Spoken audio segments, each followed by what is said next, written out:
دوستوں، اسلام کا پیغام بیحد سادہ ہے۔ ایک خالق اور مالک ہے، اس دنیا کا کارساز ہے، وہی عبادت کے لائق ہے، کوئی اس کا ہم مثل نہیں ہے۔ وہ ہر جگہ موجود ہے، اسے ہی سب کی خبر ہے۔ وہ بھوک پیاس بیوی اولاد کی کوئی حاجت نہیں رکھتا، وہی ہمیشہ باقی رہنے والا ہے، باقی اس کے سوا سب فانی ہے۔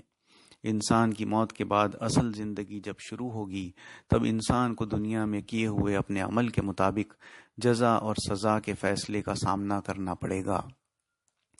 اس پیغام کو رب نے ہر دور میں اپنے پیغمبروں کے ذریعے ہر قوم میں بھیجا، اور انسان کی رہنمائی کے لیے رب نے اپنی کتابیں بھی نازل کی۔ اس پر ایمان اور اس کے مطابق نیک عمل ہی سناتن دھرم یعنی صدا سے چلا آ رہا مذہب ہے، جسے ہم اسلام کے نام سے جانتے ہیں۔ ایک انسان جب تاریخ کا مطالعہ کرتا ہے تو اسے نظر آتا ہے کہ اللہ کے ایسے نیک بندے ہر دور میں گزرے ہیں، جنہوں نے اپنی پوری زندگی صرف اسی کوشش میں لگا دی کہ کس طرح اس دنیا کو زیادہ بہتر بنایا جائے تاکہ انسانیت کو اس کا فیض پہنچے۔ لوگوں تک اپنے رب کا پیغام پہنچانا ہی ان کا مشن یعنی مقصد زندگی بن گیا، اور اس راہ میں جو مصیبت پریشانی کا انہیں سامنا کرنا پڑا، اسے انہوں نے ہنس کر قبول کر لیا۔ بظاہر تو اس میں نقصان ہی نظر آتا ہے، تاریخ میں درج درد مند دستاویز سے دل اداسی اور غم سے بھر جاتا ہے، مگر اللہ نے اس کائنات کا نظام جس مصلحت پر رکھا ہے، تو صرف ایمان والی بصیرت ہی اس کے نتیجے کو سمجھ سکتی ہے۔ عام انسان کو تو یہ تکلیف نظر آتی ہے کہ حضرت یوسف علیہ السلام کو کنویں میں ان کے بھائیوں نے ڈال دیا، مگر یہ بصیرت صرف ان کے والد کو ایمان کی وجہ سے حاصل تھی کہ یوسف انشاءاللہ زندہ ہے۔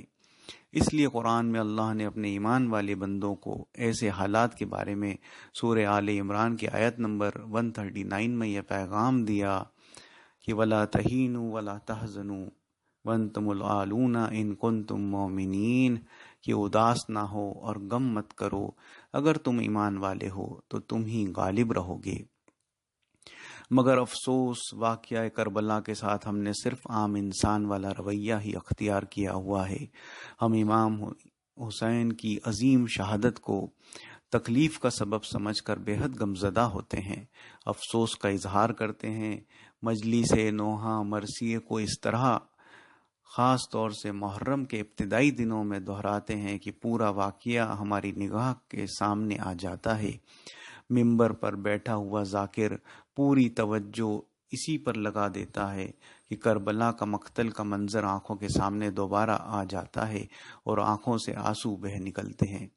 مگر ایمان والی بصیرت کی آنکھ سے جب اس واقعے کو دیکھا جائے تو اس میں پوشیدہ سبق قیامت تک کے لیے ہر انسان کو اپنے آس پاس کے ماحول میں، معاشرے میں ظلم کے خلاف اللہ کی راہ میں ڈٹ کر کھڑے ہونے اور ظالم کا مقابلہ کرنے کا پیغام دیتے ہیں۔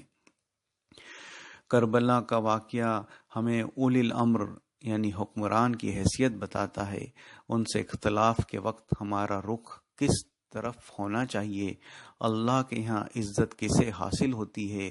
ابدیت اور بادشاہت کا فرق اس واقعے سے ہمیں پتہ چلتا ہے۔ امر بالمعروف یعنی بھلائی کا حکم کرنا اور نہی عن المنکر یعنی برائی سے روکنا، اس کی اہمیت ہمیں پتہ چلتی ہے۔ حق کا طرفدار کم گنتی میں ہو اور باطل کی تعداد زیادہ ہو، تب بھی کامیابی کا معیار تعداد کبھی نہیں رہتی۔ صبر کی انتہا کیا ہے؟ کیونکہ مومن کا سب سے مؤثر ہتھیار صبر ہی ہے۔